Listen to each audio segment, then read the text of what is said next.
Veggie crisps.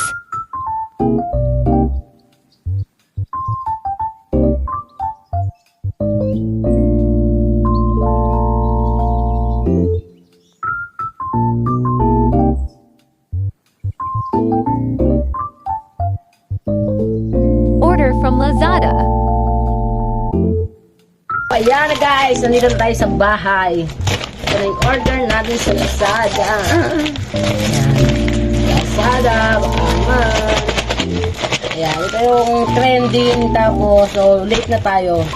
Para matikman tong trending na to. Ito yung vegetable chip. Ayan. Vegetable. Ewan ko, basta parang may kasama siyang prutas. Ayan, titikman natin mamaya. Mag-iilamos muna ako kasi galing pa akong labas. So, titikman natin.